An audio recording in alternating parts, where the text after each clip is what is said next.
Hello and welcome, I'm Tom Bell and you're watching Head to Head on uatv. There is no fatigue in our support for Ukraine, also because we have seen results. These are the words of US Foreign Affairs Chief Federica Mogherini, who said this at a press conference with President Petro Poroshenko on Monday, March the 12th here in Kyiv. Now, the EU promises further support and macro-financial aid to Ukraine on its way to become a European country with high levels of democracy and economic development. But what sort of support does this consist of, and what is the current international political situation for Ukraine? Joining us to discuss this, we're joined by Yevhen Yaroshenko, an expert from Democracy House think tank. Hello, Yevhen. Thank you for joining us again in the studio. So we've got a lot to talk about. Obviously, Federica Mogherini was here earlier in the week, and she gave a press conference with Mr. Poroshenko, and they talked about pretty much everything, reforms, including in the courts, the anti-corruption courts. So how important do you think the anti-corruption courts are in terms of the reforms for Ukraine? Like, how key a priority is that for the European Union, and what other areas are they focusing on now in Brussels? Western demands for establishment of anti-corruption court are typical from a liberal viewpoint, which means that the stronger state institution will help to fight corruption, will help to make daily life of citizens more secure. It will increase transparency, which will beneficial for business, for ordinary citizens. But it's only part of the solution, because establishment of additional anti-corruption authorities, it's only a small step. The probably more efficient is that it requires changing social relations.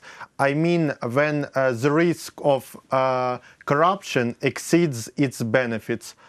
Only then anti-corruption efforts can be considered as doable. Yeah, because that's true. I mean, you could have a lot of the reforms on paper, as you like. They could create this anti-corruption court and these other anti-corruption courts as well that they're doing at the moment. But of course, you need to see results.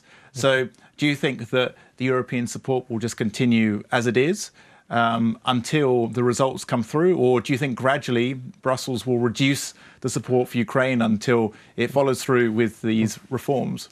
Well, I think that Brussels will follow something like a stick and carrot policy. When a carrot, it's like some amount of funding that are allocated for significant spheres for reforming, and the carrot, a stick, yeah. It's like a punishment for not complying with some reform agenda. Do you think this is the system they have right now, the carrot and the stick, or do they have another system, you think? It's a typical approach for EU neighbors and potential candidates for accession. But now I think this approach will evolve as presidential and parliamentary elections in Ukraine approach, and if the European Union will behave like a bad cop and constantly insist on their demands, so to demonstrate a stick approach, there is a risk that pro-European candidates may lose elections, and it will have respective foreign policy implications. Oh, that's an interesting point you make. So, I mean, the elections are in 2019, so they're not too far away. You can already see signs of this election campaigning already happening in terms of the decisions that are being made. I wanted to move on to talk about sanctions as well. As Federica Mogherini was here, the EU announced the extension of sanctions for another 6 months against Russia over Moscow's military intervention in Crimea and eastern Ukraine. What do you think will happen to these sanctions going forward as we head towards the Russian presidential elections this week and beyond that even? Well, I think that the amount of sanctions, they are both Crimea and Donbas-related sanctions, they will likely remain in force until there is any manifestation of progress in conflict resolution in eastern Ukraine.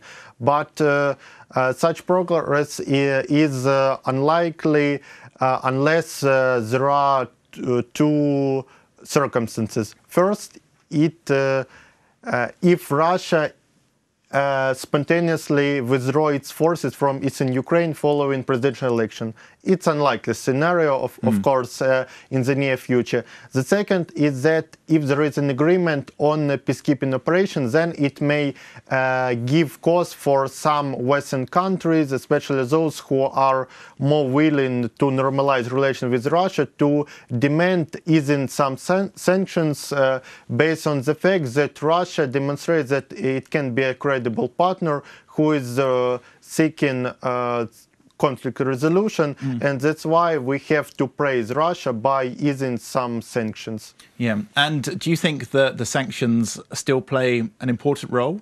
I mean, some of them have been in since 2014, and they've just renewed and renewed and renewed.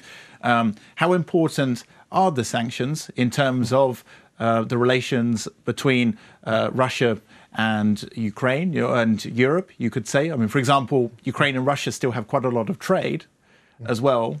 So how important are the sanctions, do you think, in influencing Russia perhaps in the future?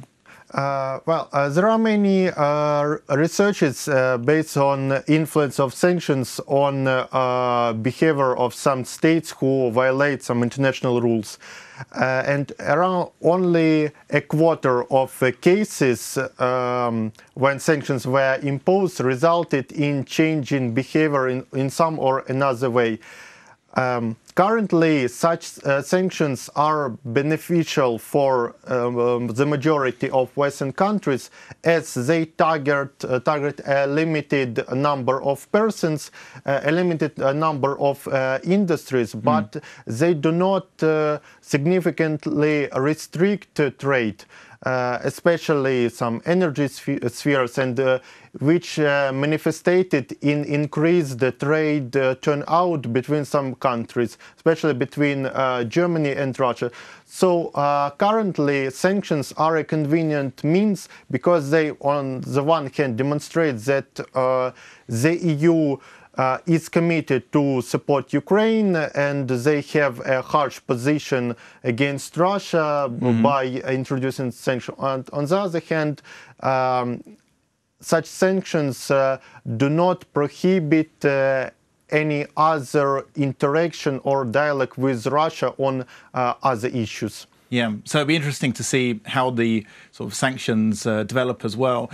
Do you think the support from the EU will increase in the future, or maybe it'll be more focused on different areas? For example, we've seen a lot of reforms, certainly in the finance ministry, in the Prime Minister's office. Other reforms have been a bit slower in terms of the Prosecutor General's office, the court system. How do you think the European Union will deal with that? How some parts of the state are developing much and sort of transforming, you could say, much faster than other parts. Do you think there'll be sort of a punishment for that? Is it still the carrot and stick? We also have to stress domestic and international standing regarding the European Union, as currently the EU have other priorities in relations with Eastern partners because of Brexit negotiations. Because of Italy's election, it is still unknown which Italian government Brussels will have to deal with, and approaching elections to the European Parliament. So the European Union will also be will pay more attention to domestic issues. That's why it is unlikely that the EU will significantly change its support for Ukraine. Yeah. Well, Yevhen, thank you very much for coming into our studio once again, and it was a pleasure to have you in, and hopefully we'll speak again soon. Thank you for inviting. Thank you. That was Yevhen Yaroshenko. He's an international relations expert from the Democracy House think tank. You're watching UATV.